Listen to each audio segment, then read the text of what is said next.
Foundation রয়েছে, যেহেতু কাজের প্রচার প্রসারে এখন রাজ্যের বিভিন্ন প্রান্তে ছড়িয়ে পড়েছে এবং আমাদের জেলার বাইরেও এরা ছড়িয়ে পড়েছেন এদের কাজকর্ম।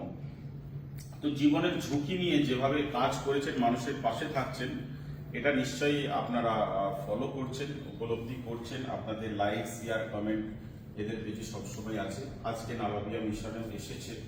আমরা দীর্ঘক্ষণ ধরে আলোচনা করলাম যে আগামী আর কয়েকদিন এই যে পানি নামতে শুরু হয়েছে, এরপরে পানীয় জলের সমস্যা এবং রোগ প্রচন্ড হতে থাকে, তার জন্য কিভাবে মেডিসিনের ব্যবস্থা এবং খাদ্য সামগ্রী ত্রিপল এইগুলো কিভাবে আস্তে আস্তে পৌঁছানো যায়, এই টিমকে নিয়ে আমরা যেভাবে কাজ করে চলেছি এবং এনাদের নিজস্ব যে প্রচেষ্টায় বিভিন্ন মানুষের সহৃদয় মানুষের কাছ থেকে নিয়ে যেভাবে এনারা কাজ করে চলেছেন, মহান স্রষ্টার কাছে প্রার্থনা করি এনাদের শরীর সুস্থ থাকুক, আরো বেশি করে এই মিলন ফাউন্ডেশন যাতে কাজ করতে পারে এই কামনা করি। আমাদের কাজটা হবে স্রষ্টাকে খুশি করার জন্য নিষ্ঠার সাথে। কিছু সোশ্যাল মিডিয়ায় ছবি পোস্ট বা কিছু নিউজ হওয়ার প্রয়োজন আছে ডকুমেন্টারি হিসাবে। এক নম্বর হচ্ছে হাদিস শরীফে, ওটাও সহি হাদিস আছে, এক হাত দিয়ে দাও আর এক হাতে না জানে। যেহেতু আমরা অন্য মানুষদের কাছ থেকে সাহায্য নিয়ে আমরা কাজটা করি, এটা আমাদের ডকুমেন্টারি হিসাবে রাখতে হয়। দাতাদের কাছে বার্তাটা পৌঁছানোর জন্য আমরা কিছু ভিডিও ছবি আমরা করি। তবে সাধারণত আমরা যেগুলো ডিস্ট্রিবিউশন করি এগুলো আমরা নীরবে করার চেষ্টা করি এবং যাদেরকে দেওয়া হয় তাদের মুখটাকেও আমরা লুকিয়ে যেভাবে করতে পারি, মুখটা আড়ালে, সেটাকেও আমরা চেষ্টা করি। এই যে প্রচার প্রসার, এটা আমরা মানুষকে কিছু উৎসাহিত করার জন্য। আমরা যদি সারাদিন ছবি পোস্ট করি বা আমাদের এই কাজগুলোই করতে থাকি, তাহলে আমাদের সবাইয়েরই গ্যালারি ফুল হয়ে যাবে। অতএব কাজ বেশি, কথা কম এবং আমাদের এটা নীরবে করতে হয়। কারণ আমরা সবটাই যদি ইহজগতের জন্য আমরা করে ফেলবো, আমরা আখেরাতের জন্য আমাদের সঞ্চয় করে রাখতে হবে। এবং আমাদের যিনি MS charitable society, GD charitable সোসাইটির কর্ণধার আলহাজ মোস্তাক হোসেন সাহেব, তিনি বারবারই বলেন যে আমরা সব যদি এখানে নিয়ে নেবো, আমরা পরকালে আখেরাতে গিয়ে কি নেবো।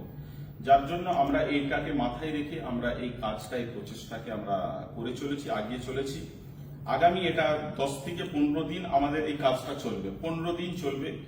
এই পোস্টের দ্বারাই বিভিন্ন সংগঠন এবং যেখানে প্রকৃত সত্যি অসহায় পিপলের দরকার আছে এবং খাদ্য সামগ্রীর যে আমাদের প্যাকেটটা হবে, সেটা আমরা যাতে বড় পরিবারে যাতে 2-3 দিন চালাতে পারে এবং ছোট পরিবার হলে যাতে 1 সপ্তাহ চালাতে পারেন, সেই ধরনের, মানে যেমন তেমন হবে না, সেই ধরনেরই আমরা যাওয়ার চেষ্টা করছি। তো আমাদের এই ভিডিও, এই পোস্ট দেখে আপনারা যোগাযোগ করবেন। সর্বোপরি এই আমাদের এই টিম, আমিও এই পরিবারের সদস্য, এই মিলন ফাউন্ডেশনের একজন সদস্য। আমরা এনাদের সঙ্গেও যোগাযোগ করতে পারেন, হয়তো সবসময় আমাদের সঙ্গে যোগাযোগ না করতে পারেন। এনাদের মাধ্যম দিয়ে আমি একটা রুট তৈরি করতে বলেছি, কোন আগামীকাল পরশু কিভাবে কি করা যায়। আমরা হাওড়া জেলার উদয়নারায়ণপুর এবং ঘাটালেও আমাদের কাজটা চলছে, সেইভাবে একটা এনাদের ছক আউট করতে বলেছি, কোথায় কবে কি যেতে পারি।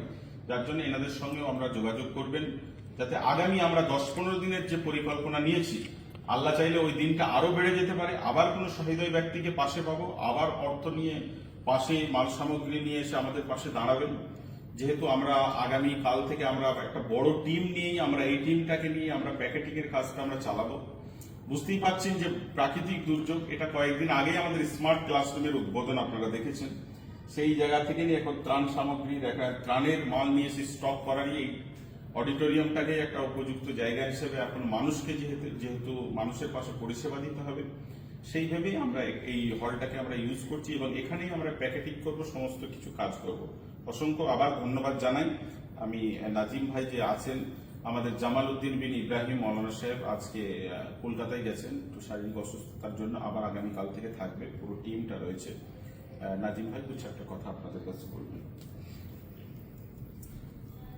সকলেই জানেন, হুগলি জেলায় অত্যন্ত গ্রামে গড়ে ওঠা যুব মিলন ফাউন্ডেশন সর্বদা সর্বক্ষেত্রে মানুষের পাশে ছুটে গিয়েছে। শুধু বন্যা, প্রাকৃতিক বিপর্যয়, যখনই মানুষ বিপদে পড়েছে আমরা খবর পেয়েছি, তখনই আমাদের টিম, যে 350 জনের টিম রয়েছে, প্রত্যেকটা মানুষের বাড়ি বাড়ি পৌঁছে গিয়েছে। আর এই যুব মিলন ফাউন্ডেশনের অভিভাবক হিসাবে যিনারা রয়েছেন, আমার পাশেই রয়েছেন সাইদ আকবর সাহেব। ওনার অবদান যুব মিলন ফাউন্ডেশনের কম নয়। যুব মিলন ফাউন্ডেশন তৈরি থেকেই উনি আমাদেরকে শিখিয়েছেন যে কিভাবে মানুষের সেবা করতে হয় কিন্তু কিছু কিছু ক্ষেত্রে যাতে আরো করে বেশি সদস্য এবং মানুষের আগ্রহ বাড়ে, তার জন্যই আমরা সোশ্যাল মিডিয়ায় ভিডিও বার্তা বা পোস্ট করি। ওটা কিন্তু আমাদের লোক দেখানোর উদ্দেশ্য নয়। আমাদের মাওলানা জামাল সাহেব রয়েছেন, উনিও বলেছেন যে খুশি করতে হবে আমাদের আল্লাহকে, আল্লাহকে খুশি করে মানুষের পাশে থাকতে হবে। তাই আমাদের যতজন অভিভাবক রয়েছেন, সাইদ ভাই থেকে শুরু করে, আইনজীবী মিরাজ ভাই থেকে শুরু করে, জামাল ভাই থেকে শুরু করে, কেজিএন মার্বেল গ্রুপের সিরাজুল্লাহ থেকে শুরু করে ওরা অসংখ্য ভালো মানুষেরা যুব মিলন ফাউন্ডেশনের পাশে রয়েছেন, সাথে রয়েছেন এবং আমাদের উপদেষ্টার মাথায় রয়েছে। এনাদেরকে নিয়ে আমরা আজ 17 তারিখ থেকে কাজ করতে শুরু করেছি মানুষের জন্য। সাইদ ভাই প্রথম দিন থেকে আমাদের খোঁজ খবর রাখছেন এবং বিভিন্নভাবে সহযোগিতা করছেন। আজও আমরা এই মাইনান মিশনের সুযোগ পেয়েছিলাম, কারণ রাস্তায় প্রচুর জলের জন্য এখানে আসতে পারিনি।